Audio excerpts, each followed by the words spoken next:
सम्मानित साथियों, 2024 का लोकसभा चुनाव हम सभी के सामने है। इस चुनाव का जो सबसे पहला चरण है, जिसमें 19 अप्रैल को मतदान होना है, और इस पहले चरण में ही जो अल्मोड़ा पिथौरागढ़ जो संसदीय क्षेत्र है, यहाँ का भी मतदान उत्तराखंड की 5 सीटों के साथ 19 अप्रैल को ही होना है। साथियों, इस समय मुझे आज ये एक आप लोगों से बातचीत करने की ज़रूरत इसलिए महसूस हुई कि इस चुनाव में मैंने भी people's party of India democratic की ओर से यहाँ से दावेदारी मेरी भी है। पार्टी ने मुझे यहाँ से अधिकृत किया है कि मैं चुनाव लड़ूं, और जैसा कि आप लोगों को मालूम ही होगा कि ये पार्टी अभी बहुत ज़्यादा पुरानी नहीं है। 2018 में ही इस पार्टी का जन्म हुआ।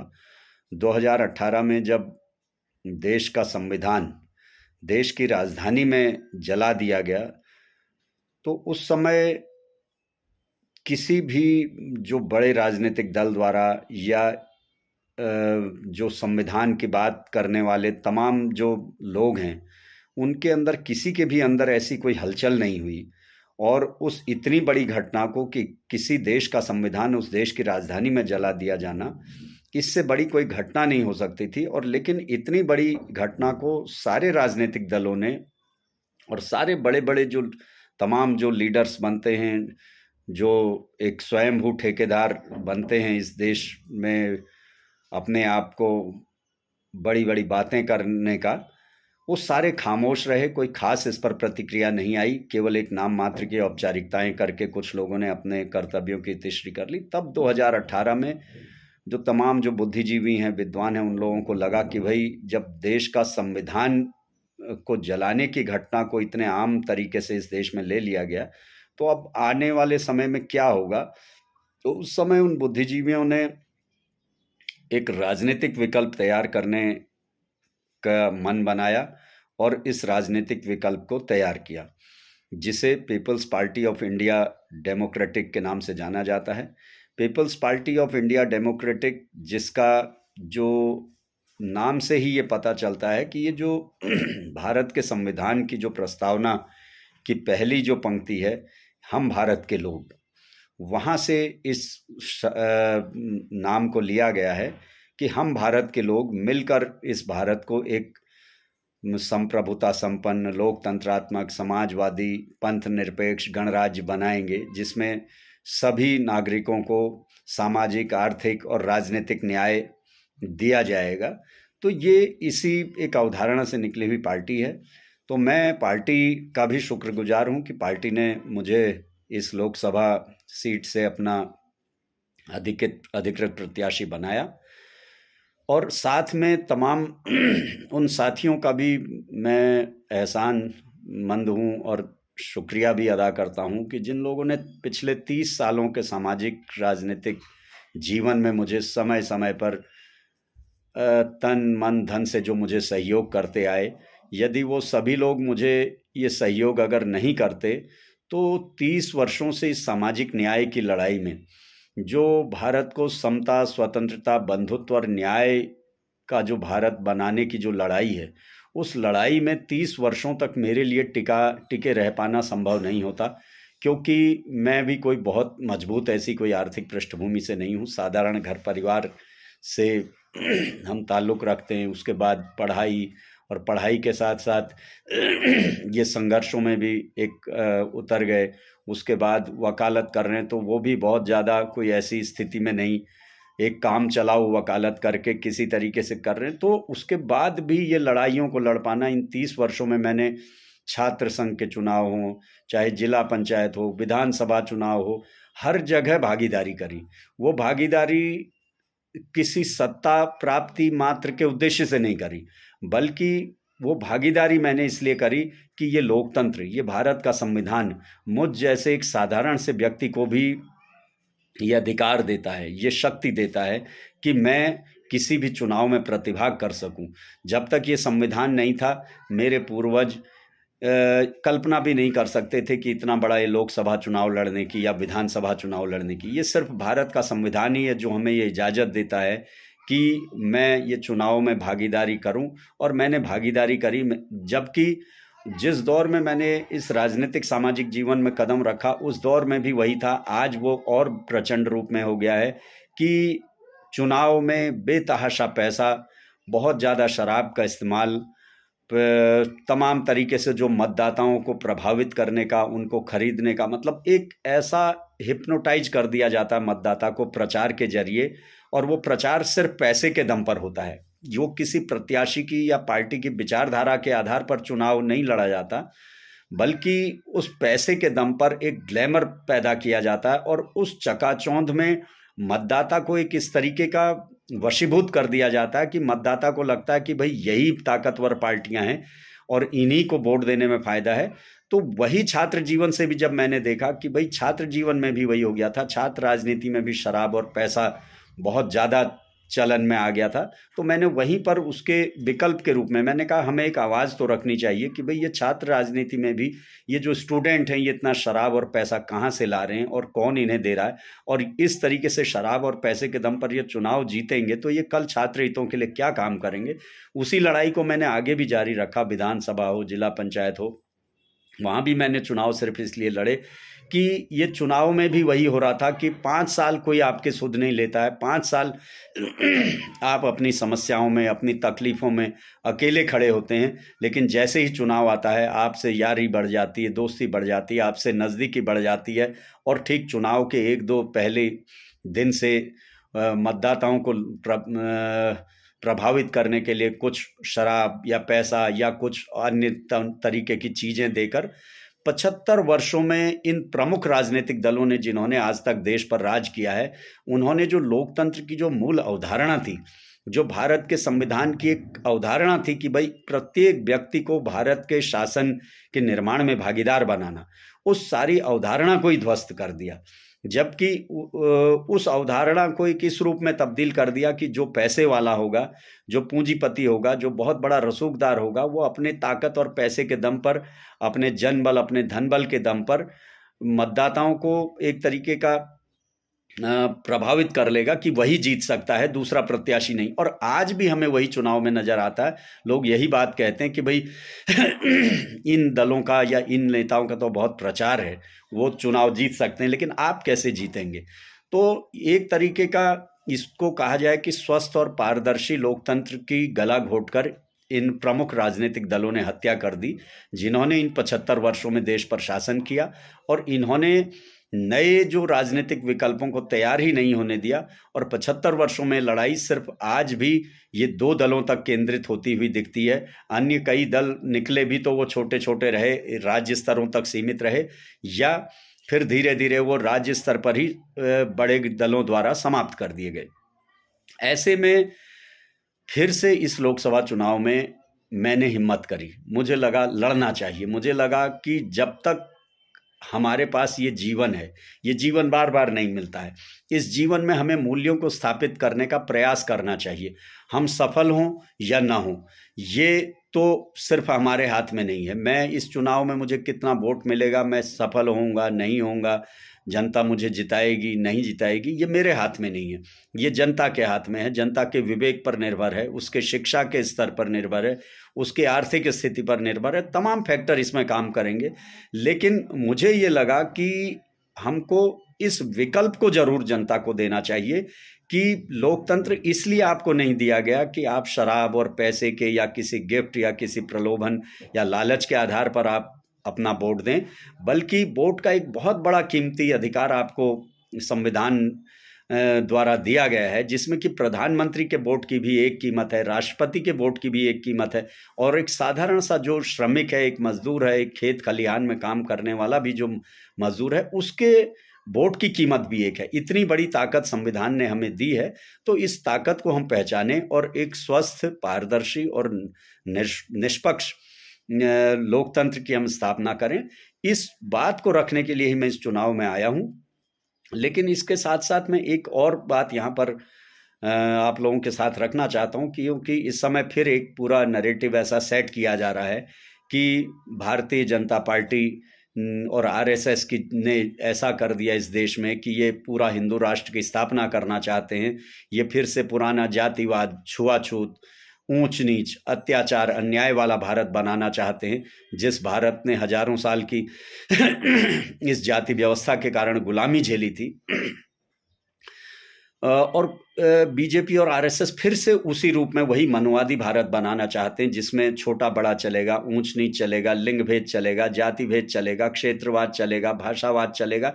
यानी ये सब लड़ाइयाँ चलती रहेंगी और चंद मुट्ठी भर लोग इन सारी लड़ाइयों के आधार पर अपना राज करते रहेंगे, अपने उनकी मौज बहार चलती रहेगी, उनके वो मालामाल रहेंगे। उस भारत का इसमें कहीं भी कोई वो नहीं है। सच्चाई यही है कि आरएसएस का जन्म ही इसीलिए हुआ और भारतीय जनता पार्टी भी मिलकर इसको हिंदू राष्ट्र बनाना चाहते हैं, या कहा जाए इसको जातिवादी एक भारत बनाना चाहते हैं। लेकिन उसके बदले हमें ये दिखाया जा रहा है कि भाई इसको अगर हमें इससे हमें निजात पानी है तो हमें कांग्रेस को जिता देना चाहिए। और 75 वर्षों से यही होता आया है। बार बार जब ये ताकतें मजबूत होती हैं तो दूसरी ताकतों द्वारा ये एहसास कराया जाता है कि भाई इनको हराने के लिए आप इन्हें जिता दीजिए। तो मैं यहीं पर इस बारे में भी थोड़ी सी कुछ अपनी बात रखना चाहता हूँ। आप लोग सभी समझदार हैं, बुद्धिमान लोग हैं। मुझे ज़्यादा हो सकता है मेरी समझ या मेरा ज्ञान उतना ना हो, लेकिन फिर भी मैं अपनी समझ और ज्ञान के अनुसार बात रखना चाहता हूँ कि सवाल ये उठता है कि इस देश में आरएसएस जैसी संस्था को फलने फूलने पनपने का मौका 75 सालों में किसने दिया? जो देश में सांप्रदायिक दंगे कराता है, जो जाति दंगे कराता है, उसको फलने फूलने किसने दिया? 60 सालों तक लगातार भारत में किसका शासन रहा? उसके बाद ये अगर सवाल आप देखेंगे तो आप सिर्फ देखेंगे कि ज़्यादा अभी तक यहाँ शासन कांग्रेस ने किया है, और कांग्रेस यदि चाहती तो भारत को जातिवाद मुक्त भारत बना सकती थी, जाति प्रथा को पूरी तरह समाप्त कर सकती थी। जो अनुसूचित जातियाँ, जनजातियाँ, पिछड़ी जातियाँ, अन्य जो महिलाएं हैं, जो शोषित वंचित तबके हैं, जो इस देश का जो डिप्रेस्ड क्लास है, अगर उसको सामाजिक न्याय दे देती, जो हमारे संविधान की अवधारणा थी, तो ये सारे समाज आज तक 75 वर्षों में इतने ताकतवर हो गए होते, इतने सक्षम हो गए होते कि उनके आज किसी प्रकार के शोषण की स्थिति नहीं होती। आज उनके अंदर ये डर बिठाने के हालात ही नहीं होते कि उन्हें डर दिखाया जाए कि भाई आपका सब लुट जाएगा। वो सब सक्षम होते तो उन्हें किसी तरीके के डर या भय में जीने की स्थिति। लेकिन 75 वर्षों से उनको उनके अधिकार नहीं दिए गए, उनके कॉन्स्टिट्यूशनल राइट्स नहीं दिए गए, संवैधानिक अधिकार नहीं दिए गए, और जो संविधान उनको ये सब दे रहा था उस संविधान को भी कमज़ोर करने के लिए कांग्रेस ने 100 से अधिक संशोधन करके इसको जितना हो पाया कमज़ोर करने का प्रयास किया। अब आप देखेंगे जो सार्वजनिक क्षेत्रों में जो सबसे बड़ा जो भागीदारी का सवाल है, जो सरकारी नौकरियां होती हैं, जिन सरकारी नौकरियों के सहारे ये शोषित वंचित तबके थोड़ा बहुत आगे बढ़ने लगे थे, इनके घरों में भी इनके भी कुछ पक्के घर बनने लगे थे, इनके भी 2 वक्त की रोटी का एक बंदोबस्त होने लगा था। उन सरकारी नौकरियों को यहाँ किसने ख़त्म किया? निजीकरण और उदारीकरण यहाँ कौन लाया? इसको अगर आप देखेंगे तो कांग्रेस पार्टी की सरकार थी, नरसिम्हा राव जी के कार्यकाल में इस उदारीकरण और निजीकरण की नीति को लाया गया, जिसको बाद में भारतीय जनता पार्टी ने आगे बढ़ाया है। इस उदारीकरण और निजीकरण की नीति ने इस देश में जो यहाँ के शोषित वंचित तबके थे उनको प्राइवेटाइजेशन करा के सारा जो सरकारी सेवाओं से दूर कर दिया। आज आप देखेंगे सारा ठेकेदारी प्रथा चल गई है, आउटसोर्सिंग चल गई है, और उससे इनको नौकरियों से दूर किया जा रहा है, जिससे सरकारी क्षेत्रों में इनका प्रतिनिधित्व समाप्त हो जाए। और जो प्राइवेट सेक्टर जो होता है वो पूंजीपतियों के हाथ में होता है। तो ये वर्ग अभी पूंजीपति तो कहीं से कहीं इस देश में बन नहीं पाए, तो पूंजीपति इनके नहीं है, लिहाजा वो जो बड़ी बड़ी कंपनियां वो इनकी नहीं है, तो उन कंपनियों में इन्हें कोई भी सम्मानजनक पद या रोजगार नहीं मिल पाते हैं। केवल एक मजदूरी करने के अलावा इनके पास कुछ नहीं है। मजदूरी के भी जो मजदूरों के जो अधिकार थे संविधान हमारे देता था, उन सब अधिकारों को भी समाप्त कर दिया गया है। दूसरी ओर ये वही कांग्रेस पार्टी है जिसको आज हम बचाने की बात कर रहे हैं। पिछले उत्तराखंड में मैं अगर बात करूं, 24 साल उत्तराखंड को बने हुए हो गए हैं, और यहाँ पर बारी बारी से कांग्रेस और बीजेपी ने शासन किया है। और इस उत्तराखंड में अगर आप देखेंगे आज जो भारतीय जनता पार्टी इतनी ताकतवर हुई है कि उसका समाधान लोगों को समझ में नहीं आ रहा, तो इसमें इसको इतना ताकतवर बनाने वाली भी सिर्फ कांग्रेस पार्टी है। आप देखेंगे कांग्रेस के 1 दर्जन विधायक, जिसमें मुख्यमंत्री, पूर्व मुख्यमंत्री, कैबिनेट मंत्री, तमाम अन्य, उनका नाम लेना यहाँ पर ठीक नहीं है, आप समझ सकते हैं कि 1 दर्जन लोग, जिसमें मुख्यमंत्री, कैबिनेट मंत्री, जिनको जनता ने कांग्रेस का लीडर समझ के जिताया था, कांग्रेस के रूप में जिनको जनादेश दिया था, वो सारे भारतीय जनता पार्टी में शामिल हुए और उन्होंने भारतीय जनता पार्टी को ताकत दी। और आज भी आप देख रहे हैं, अभी इस चुनाव में भी एक होड़ सी लगी हुई है कांग्रेस के लीडरों में भारतीय जनता पार्टी में शामिल होने की, चाहे वो छोटे से छोटे लेवल के हों, बूथ लेवल के, ब्लॉक लेवल के, विधानसभा लेवल के, जिले लेवल के कार्यकर्ता पदाधिकारी हों, या चुने हुए प्रतिनिधि हों, वर्तमान या पूर्व विधायक हों, वो सारे भारतीय जनता पार्टी में जा रहे हैं। और दूसरी ओर कांग्रेस पार्टी हमें ये कह रही है कि भाई आपको बीजेपी को हराना है, कांग्रेस को जिताना है, इसलिए कांग्रेस का साथ दीजिए। दूसरा, आप एक फैक्टर खासकर अल्मोड़ा लोकसभा में अगर देखें तो यहाँ पर ये कहा जाता है, जब जब यहाँ के मेहनत कशों ने, शोषितों, वंचितों, पीड़ितों ने अपनी राजनीति को खड़ा करने का प्रयास किया, तब तब उसे खड़ा नहीं होने दिया गया, उसे ताकत नहीं बनने दिया गया। समाज में ये नैरेटिव सेट कर दिया कि इनके खड़े होने से कांग्रेस हार जाएगी, इनके लड़ने से कांग्रेस हार जाएगी। जबकि मैं आपको उत्तराखंड का ये 24 सालों का इतिहास बताऊं कि इन 24 सालों में अल्मोड़ा लोकसभा में खासकर केवल एक 2009 का जो लोकसभा चुनाव है अल्मोड़ा का कांग्रेस जीती है, वो भी मात्र 6000 वोटों से। और उस लोकसभा चुनाव में भी अगर आप देखेंगे तो जो बहुजन समाज पार्टी एक उभर रही थी उस समय उत्तराखंड में, वो 45,000 वोट, अभी तक का जो सर्वाधिक वोट यहाँ पर लाई, उसके बावजूद कांग्रेस पार्टी जीती है। और उसके बाद का आप चुनाव देखेंगे या उससे पहले के चुनाव, लगातार कांग्रेस हारी है। उससे पहले भी कांग्रेस 4 चुनाव हार चुकी थी, और 2009 के बाद के भी ये जो 2 चुनाव हुए हैं, 2014 का चुनाव हुआ, उस समय भी फिर यही डर बैठाया गया कि भाई मोदी से अगर मुक्ति पानी है, भाजपा से मुक्ति पानी है, कांग्रेस को जिताइए। और कांग्रेस को जिताने के नाम पर जो बीएसपी को एक ताकत बनने की संभावना बन रही थी, उसे भी ख़त्म किया गया। और अगले 14 के चुनाव में बीएसपी बहुत कम वोटों में आ गई थी, लगभग 13-14 हज़ार के आसपास वोट लाई, लेकिन कांग्रेस उसके बाद भी 96,000 वोटों से हारी है। और यही डर 2019 में भी बैठाया गया कि अगर ये तबके अपनी राजनीति खड़ी करने की कोशिश करते हैं, किसी अपने दल को अगर सपोर्ट कर देते हैं, तो फिर कांग्रेस हार जाएगी। और यही डर बैठा रहा कि कोई भी यहाँ के जो मेहनत कशों, शोषितों, वंचितों के अधिकारों की बात करने वाली पार्टी नहीं आगे बढ़ पाई। और एकमात्र जो बीएसपी यहाँ पर बात करती थी, वो बीएसपी मात्र 10,000 वोटों में सीमित रही, और कांग्रेस 2,33,000 से अधिक वोटों से यहाँ पर हारी है। तो अब ऐसे में सवाल उठता है कि ये समाज जब पूरी तरह, जहां पर भी इनको डर बैठा बैठा के आप कांग्रेस में डलवाते हैं, उसके बाद भी कांग्रेस लगातार इतने ज़्यादा मार्जिन से हारती जा रही है, तो इसके लिए कौन जिम्मेदार है? और क्या कांग्रेस के लीडर जिम्मेदार हैं, कांग्रेस की नीतियां जिम्मेदार हैं, या ये समाज जिम्मेदार है? इस समाज ने तो आज तक यहाँ पर अपना विकल्प ही खड़ा करने का अभी तक प्रयास नहीं किया। केवल एक 2009 में थोड़ा सा एक ताकत बनी थी, लेकिन उस समय कांग्रेस जीती थी।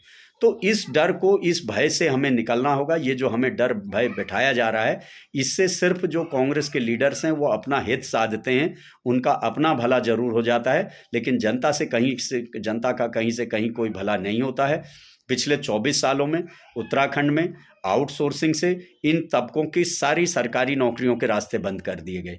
प्रमोशन में जो प्रतिनिधित्व का मामला था, वो जो 2012 से 17 की जो कांग्रेस की सरकार थी, वहीं पर उसकी कमर तोड़ दी गई, वहीं पर से उसको समाप्त कर दिया गया। और आज जबकि हम देखते हैं ज़्यादातर कर्मचारी, अधिकारी हमारे कांग्रेस में अभी अपना भविष्य देख रहे हैं, जबकि कांग्रेस ने पदोन्नति में जो हिस्सेदारी को ख़त्म कर दिया, जिसका दोहरा नुकसान हमें झेलना पड़ा। एक, ये कर्मचारी पदोन्नति से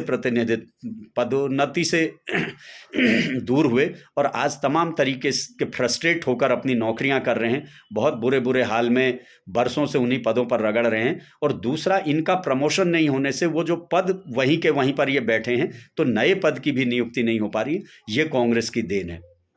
दूसरी चीज़ अगर आप देखेंगे कि जो बैकलॉग इतना खाली पड़ा है, हजारों पद बैकलॉग के खाली पड़े हैं। अगर कांग्रेस चाहती, 2 बार कांग्रेस को पूरा यहाँ पर कार्यकाल मिला था, वो लागू करती, लेकिन वो बहुमत, वो बैकलॉग हमारा ज्यों का त्यों पड़ा हुआ है, वो कांग्रेस ने नहीं भरा। पदोन्नति में जो प्रतिनिधित्व को यहाँ पर कांग्रेस ने खत्म किया, आउटसोर्सिंग की नियुक्तियां करके इन तबकों को अपनी हिस्सेदारी से वंचित किया। और सबसे बड़ा जो इस 24 साल में उत्तराखंड में लगभग 1 दर्जन हत्याकांड हो चुके हैं, 1 दर्जन हत्याकांड हो चुके हैं, जो कि इनके कार्यकालों में ही हुए, कांग्रेस और बीजेपी के कार्यकालों में हुए हैं। लेकिन कहीं पर भी कांग्रेस पार्टी का द्वारा कोई आधिकारिक ऐसा बयान जाति व्यवस्था पर या इस शोषणवादी व्यवस्था पर कभी नहीं दिया गया। केवल कुछ मामलों में उनके घरों में जाकर एक सहानुभूति का नाटक करके उन्हें गुमराह करने की कोशिश मात्र की गई। बाकी इनके कार्यकालों में इतनी बड़ी ये घटनाएं हुई हैं। और साथ साथ आप देखेंगे कांग्रेस पार्टी के जो एक विधायक के साथ मारपीट हुई और उसे कोई न्याय नहीं मिल पाया, बीजेपी के विधायक के साथ मारपीट हुई, उसे कोई न्याय नहीं मिल पाया, कांग्रेस पार्टी के विधायक को तो कांग्रेस पार्टी के कार्यकर्ताओं ने मारपीट करी, उसमें कोई न्याय नहीं मिला, बीजेपी के विधायक के साथ पुलिस कांस्टेबल द्वारा मारपीट की गई, उसे कोई न्याय नहीं मिला। पिथौरागढ़ की एक अनुसूचित जाति की जिला पंचायत अध्यक्ष थी, उसके मामले में आप देखेंगे कि उसने अपने शोषण की गुहार जैसे राज्यपाल से लगाई, तो दोनों पार्टियों ने मिलकर उसके खिलाफ अविश्वास प्रस्ताव लाके उसे पद से हटा दिया और बाद में उसके आवास से उनका सामान बाहर फेंक दिया गया। किस तरह, तो ये सारा 24 सालों में उत्तराखंड में घटित हुआ है।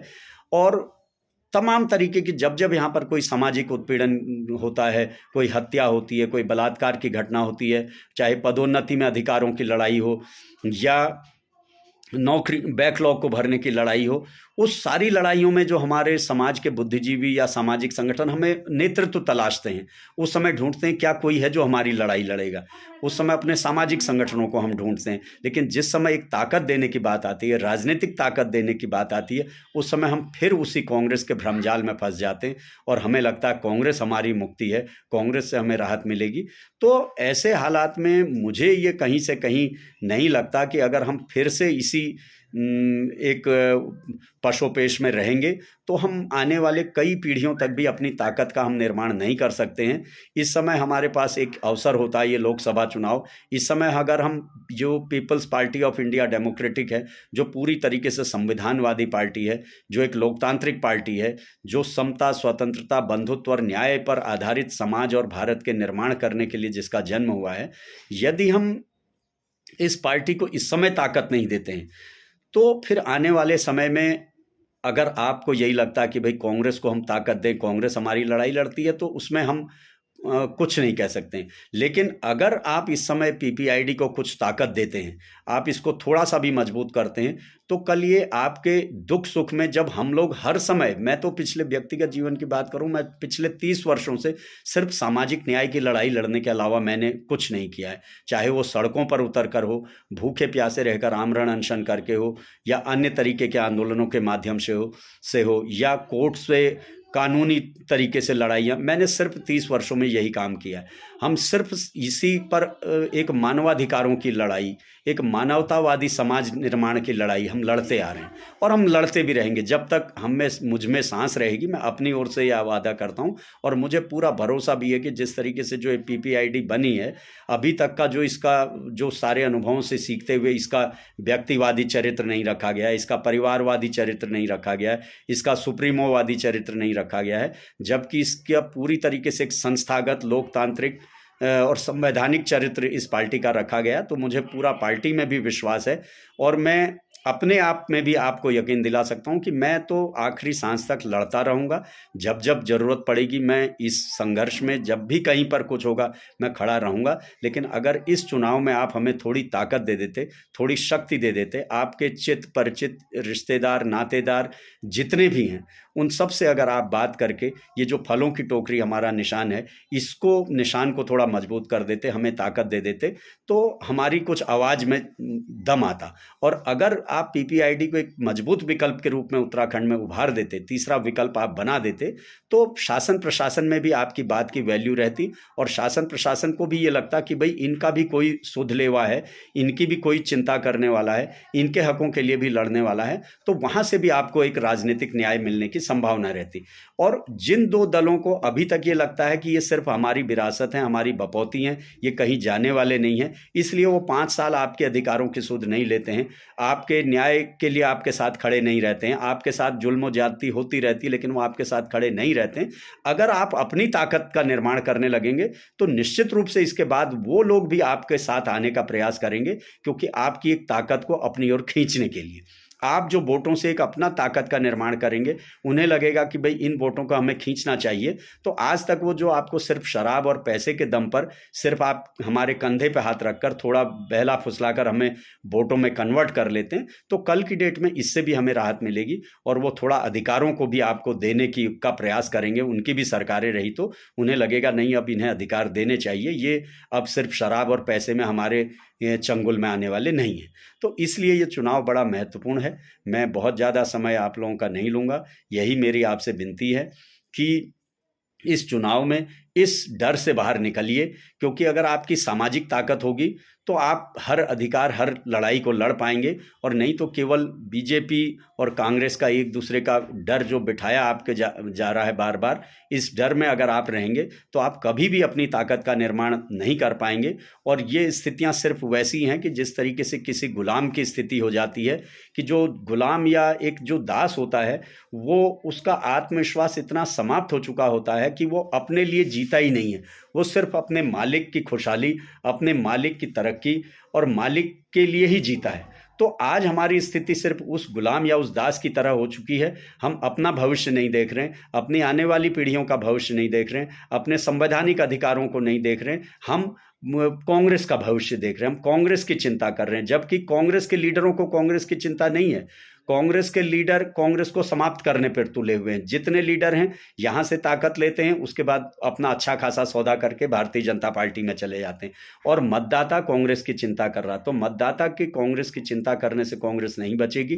कांग्रेस पार्टी अपनी नीतियों से कमजोर हुई है और अपने जो लीडरों के जो स्वार्थ लोलुपता के कारण, उनके परिवारवाद के कारण कांग्रेस कमजोर हुई है। उस कांग्रेस को आप नहीं बचा सकते। हाँ, इतना जरूर है कि अगर आप अभी भी ये जो इस संविधानवादी भारत की परिकल्पना को समझ लें, न्यायवादी भारत की परिकल्पना को समझ लें, अपनी एकजुटता बनाएं, अपनी ताकत बनाएं, तो जरूर आप आने वाले समय में अपने अधिकारों के लिए लड़ने के लिए एक ताकत बना सकते हैं। अन्यथा कांग्रेस को बचाने के चक्कर में, कांग्रेस को बचाने की ललक में आप निरंतर समाप्त होते जा रहे हैं। 75 साल यहाँ पर इस देश में हो चुके हैं। बाबा साहब अंबेडकर खुद ये बात कह के गए थे कि कांग्रेस एक जलता हुआ घर है, इसमें मत जाना, कांग्रेस के 54 के मेंबर भी मत बनना।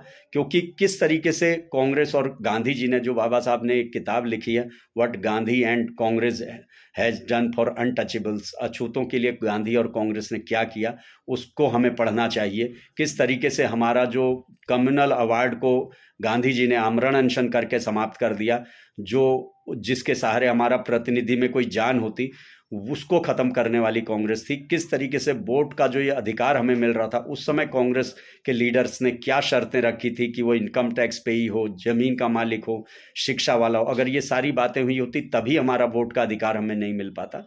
तो बाबा साहब अंबेडकर की राह में रोड़े किसने अटकाए, किसने तमाम उनको हिंदू कोड बिल को लेकर क्यों इस्तीफा देना पड़ा, महिलाओं के अधिकारों को लेकर, ये सब चीज़ें हमें पढ़नी चाहिए। और इसीलिए बाबा साहब अंबेडकर उस समय रिपब्लिकन पार्टी ऑफ इंडिया बना कर गए थे, जिसे बाबा साहब के निधन के बाद कमज़ोर कर दिया गया, तोड़ दिया गया, उसको नहीं बनने दिया गया। उसके बाद बड़ी मुश्किलों से कई सालों बाद बहुजन समाज पार्टी बनी, तो उसे भी एक कैप्चर करके उसको भी बिल्कुल आज कमज़ोर और ऐसी स्थिति में पहुंचा दिया गया है कि वो सिर्फ नाम मात्र की रह गई है। तो ये बातें हमको समझनी पड़ेंगी कि अब आज हम लोग बड़ी बड़ी बातें करें, कल 14 अप्रैल आएगी, कल हम बाबा साहब की जयंती के बाबा तेरा मिशन अधूरा हम सब मिलकर करेंगे पूरा, ये नारे लगाएंगे। हम डॉक्टर अंबेडकर के मिशन मूवमेंट को पूरा करने की बात करेंगे। हम बाबा साहब के सपनों का भारत निर्माण करने की कल 14 अप्रैल को बात करेंगे। और 19 अप्रैल को हम अगर जाकर फिर वही जिन्होंने बाबा साहब अंबेडकर के सपनों को 75 सालों में ध्वस्त किया है, बाबा साहब अंबेडकर जैसे समता, स्वतंत्रता, बंधुत्व और न्याय का भारत बनाना चाहते थे, उस अवधारणा को ध्वस्त किया है, अगर 19 अप्रैल को हम फिर उन्हीं के साथ खड़े होते हैं तो ये हम कहीं ना कहीं बाबा साहब डॉक्टर अंबेडकर के साथ भी धोखाधड़ी कर रहे हैं, अपनी आने वाली पीढ़ियों के साथ भी धोखाधड़ी कर रहे हैं। तो इस बात को हमें समझना चाहिए, गंभीरता से विचार करना चाहिए, अन्यथा आने वाला समय फिर हम लोगों को आने वाली पीढ़ियां माफ़ नहीं करेंगी। तो मुझे तो जो समझ में आता है, मैं निरंतर उस दिशा पर काम कर रहा हूं और आगे भी करता रहूंगा, आखिरी सांस तक करता रहूंगा। तो आप लोग अपने सोच समझकर अपने मताधिकार का प्रयोग करिए। इसे मतदान मत बनाइए, ये दान की वस्तु नहीं है, ये आपका अधिकार है। इस अधिकार से ही आपको सारे अधिकार मिलेंगे। इसे जो आज तक दान में आपने दे दिया, इसे दान की वस्तु मत बनाइए। इसी अपील के साथ आप सभी का बहुत बहुत धन्यवाद। जय भीम, जय भारत, जय संविधान।